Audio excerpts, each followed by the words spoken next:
ಬಾಬಾ ಸಾಹೇಬ್ ಅಂಬೇಡ್ಕರ್ ಅವರ ಪರಿನಿರ್ವಾಣ ದಿನ ಡಿಸೆಂಬರ್ 6 ಅವರು ಪರಿನಿರ್ವಾಣ ಆ ದಿನ ಬಾಬಾ ಸಾಹೇಬ್ ಅಂಬೇಡ್ಕರ್ ಅವರಿಗೆ ಸರ್ಕಾರ ಪುಷ್ಪಾರ್ಚನೆ ಮಾಡಿ ಗೌರವಿಸ್ತಕ್ಕಂಥ ಕೆಲಸವನ್ನು ಮಾಡ್ತದೆ. ಅವತ್ತು ಸರ್ಕಾರ ಬಾಬಾ ಸಾಹೇಬ್ ಅಂಬೇಡ್ಕರ್ ಅವರ ಸ್ಮರಿಸ್ಕೊಳ್ತಕ್ಕಂಥ ಕೆಲಸನೂ ಕೂಡ ಮಾಡ್ತದೆ. ಬಾಬಾ ಸಾಹೇಬ್ ಅಂಬೇಡ್ಕರ್ ಅವರು ನಿಮಗೆಲ್ಲ ಗೊತ್ತಿದೆ, ಈ ದೇಶಕ್ಕೆ ಸಂವಿಧಾನ ಇದೆಯಲ್ಲ, ನಮ್ಮ ಸಂವಿಧಾನ, ಅದರ ಶಿಲ್ಪಿ ಅವರು, ಸಂವಿಧಾನದ ಶಿಲ್ಪಿ ಅವರು. ಈ ದೇಶಕ್ಕೆ ಎಂತಹ ಸಂವಿಧಾನ ಬೇಕು ಅನ್ನೋದನ್ನ ಯೋಚನೆ ಮಾಡಿ ಬೇರೆ ಬೇರೆ ದೇಶಗಳ ಸಂವಿಧಾನವನ್ನ ಅಭ್ಯಾಸ ಮಾಡಿ ಈ ದೇಶಕ್ಕೆ ಅಗತ್ಯ ಇರತಕ್ಕಂಥ ಸಂವಿಧಾನವನ್ನು ಕೊಟ್ಟಿದ್ದಾರೆ. ಆ ಸಂವಿಧಾನ ಬಹಳ ಮುಖ್ಯವಾಗಿ ಇರ್ತಕ್ಕಂಥದ್ದು ನಮ್ಮಲ್ಲಿರ್ತಕ್ಕಂಥ ಸಾಮಾಜಿಕ ವ್ಯವಸ್ಥೆ ಬದಲಾವಣೆ ಆಗಬೇಕು, ಎಲ್ರಿಗೂ ಸಮಾನ ಅವಕಾಶಗಳು ಸಿಕ್ಕಬೇಕು, ಮತ್ತೆ ಸಾಮಾಜಿಕ ನ್ಯಾಯ ಸ್ಥಾಪನೆ ಆಗಬೇಕು. ಇದನ್ನ ಬಾಬಾ ಸಾಹೇಬ್ ಅಂಬೇಡ್ಕರ್ ಅವರು ಸಂವಿಧಾನದಲ್ಲಿ ಬಹಳ ಸ್ಪಷ್ಟವಾಗಿ ಹೇಳಿದ್ದಾರೆ.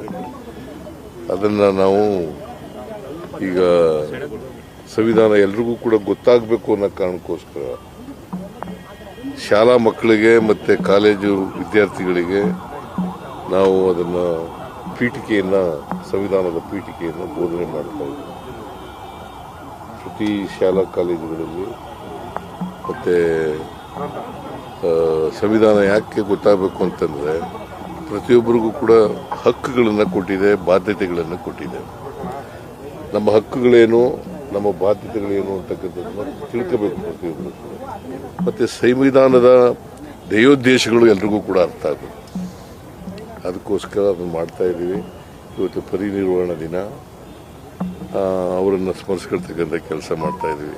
ಮತ್ತೆ ಬಾಬಾ ಸಾಹೇಬ್ ಅಂಬೇಡ್ಕರ್ ಅವರು ಕೊನೆಯಲ್ಲಿ ಹಿಂದೂ ಧರ್ಮ ಬಿಟ್ಟು ಬೌದ್ಧ ಧರ್ಮವನ್ನು ಸ್ವೀಕಾರ ಮಾಡಿದ್ರು. ಯಾಕಂದ್ರೆ ಅವರು ಏನು ಹೇಳಿದ್ರು ಅಂತಂದ್ರೆ, ನಾನು ಹುಟ್ಟುವಾಗ ಹಿಂದೂ ಧರ್ಮದಲ್ಲಿ ಹುಟ್ಟಿದ್ದೀನಿ, ಸಾಯುವಾಗ ಹಿಂದೂ ಧರ್ಮದಲ್ಲಿ ಸಾಯಲಾರೆ ನಾನು. ಯಾಕಂದ್ರೆ ಅದನ್ನು ಪ್ರಯತ್ನ ಪಟ್ಟೆ ಹಿಂದೂ ಧರ್ಮನ ಸುಧಾರಣೆ ಮಾಡಲಿಕ್ಕೋಸ್ಕರ. ಅದು ಸುಧಾರಣೆ ಆಗದೇ ಇರೋದ್ರಿಂದ ನಾನು ಬೌದ್ಧ ಧರ್ಮವನ್ನು ಸ್ವೀಕಾರ ಮಾಡಿದ್ದೀನಿ ಅಂತೇಳಿ ಬಾಬಾ ಸಾಹೇಬ್ ಅಂಬೇಡ್ಕರ್ ಹಿಂದೂ ಧರ್ಮದಲ್ಲಿರ್ತಕ್ಕಂಥ ಸಾಮಾಜಿಕ ವ್ಯವಸ್ಥೆ, ಜಾತಿ ವ್ಯವಸ್ಥೆ ಇದೆಯಲ್ಲ, ಇದರಿಂದ ರೋಸಿ ಅವರು ಹಿಂದೂ ಧರ್ಮ ಬದಲಾವಣೆ ಮಾಡೋಕ್ಕಾಗಲ್ಲ ಅದು ಅಂತ ಹೇಳಿ ಅವರು ಮಾಡಿದರು. ಸೊ ಅಂಥ ಒಬ್ಬ ಮಹಾನ್ ವ್ಯಕ್ತಿ, ದೇಶ ಕಂಡಂಥ ಒಬ್ಬ ಅಪರೂಪದ ನಾಯಕ, ಅವರನ್ನು ಸ್ಮರಿಸ್ಕೊಳ್ತಕ್ಕಂಥ ಕೆಲಸ ಮಾಡ್ತಾ ಇದ್ದೀವಿ. ಅವರು ಈ ಎಲ್ಲ ಶೋಷಿತರಿಗೆ ಗೌರವ ತಂದುಕೊಡ್ಬೇಕು ಅಂತಕ್ಕಂಥ ಹೋರಾಟವನ್ನು ಮಾಡಿದ್ರು. ಕೇವಲ ಬಾಬಾ ಸಾಹೇಬ್ ಅಂಬೇಡ್ಕರ್ ಅವರು ದಲಿತರಿಗೋಸ್ಕರ ಕೆಲಸ ಮಾಡಲಿಲ್ಲ. ಈ ದೇಶದಲ್ಲಿರ್ತಕ್ಕಂಥ ಯಾರ್ಯಾರಿಗೆ ಸಾಮಾಜಿಕ ನ್ಯಾಯ ಸಿಕ್ಕಿಲ್ಲ ಅವರೆಲ್ಲರ ಪರವಾಗಿ ನ್ಯಾಯ ಕೊಡಬೇಕು ಅಂತಕ್ಕಂಥ ಹೋರಾಟವನ್ನು ಮಾಡಿದ್ರು.